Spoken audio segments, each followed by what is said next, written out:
Assalamu alaikum wa rahmatullahi ta'ala wa barakatuhu. Jama'ar mutan Kano, ine kowa da kuma fatan alkhairi da fatan kowa yana cikin ƙoshin lafiya. Da mutan Najeriya gaba ɗaya da arewa da kudanci, ine kowa da kowa fatan alkhairi. Jama'a assalamu alaikum. Sunana Jamilu Umar, wanda aka fi sani na da Kansi. Jarumi kuma a masana'antar Kannywood, kuma producer, kuma ine kowa da kowa fatan alheri sosai da sosai. Da farko dai jajirtaccen mu shugaba jagora na cikin wannan tafiya, wato Abba Al-Mustapha, da shi kansa MD Yallaɓai Ali Nuhu, ine muku fatan alheri sakamakon kuna gudanar da ayyukan ku, sai dai ne muku fatan alheri da fatan nasara a rayuwarku. Kuma in Allah ya yarda duk wani abu da zamu yi na shugabanci ko na jagoranci, lallai kun cancanci da mu tafi da ku, kuma mu ci gaba da ba ku ƙuri a 100% akan wannan harƙallar da kuke. Mune maka fatan alkhairi Abba Al-Mustapha Ali Nuhu, mune maka barka da zuwan ka Turai. Allah ya saka da alheri. To dan haka zan dawo kan jarumai gaskiya da yawa mutane suna korafi a kansu, kuma ina ne ba su shawara ne, ban ce mutum dole ba, amma in ya wata tawa abinda nake ba shi shawara a kai a tsari na Ubangiji dole ne. Shi ɗan adam yana da daraja sosai, kowa kuma ya san da wannan. Ko mahaukaci ya san darajar ɗan adam, saboda mahaukaci ko duka yake, in ya ga yaro baya dukan jariri, kuma baya dukan yaran da ke koyon tafiya.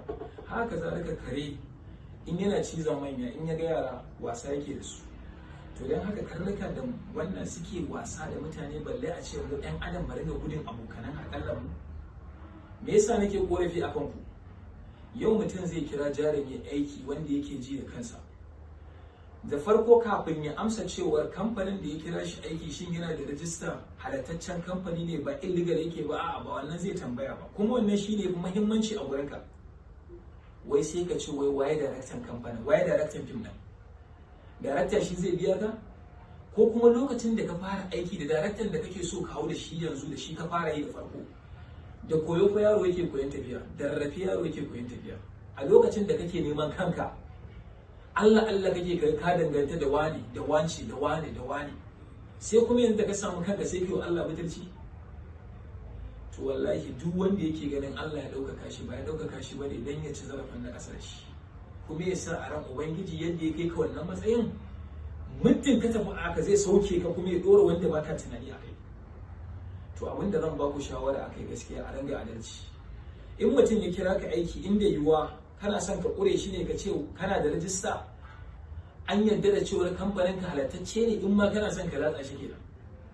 Kamfani na halattacce ne, ina da rajistar sansu, to zan zo nema aiki nawa za ka ba, kaza ne, amma kaka yanke hukuncin akan ba za a iya biyan ka ba. Akwai wanda in ka ce ba zai iya biyan ka ba, ko nawa ne zai iya biyan ka in dai ka furta su, saboda wani buƙatar kai din yake yi, ba wai buƙatar abin da zai baka ba. Magana ta biyu shine akan darakta. Su ma kansu daraktoci, wasu manyan darakta in za ka yi aiki da su sai su ce maka wai su waye jarumanka.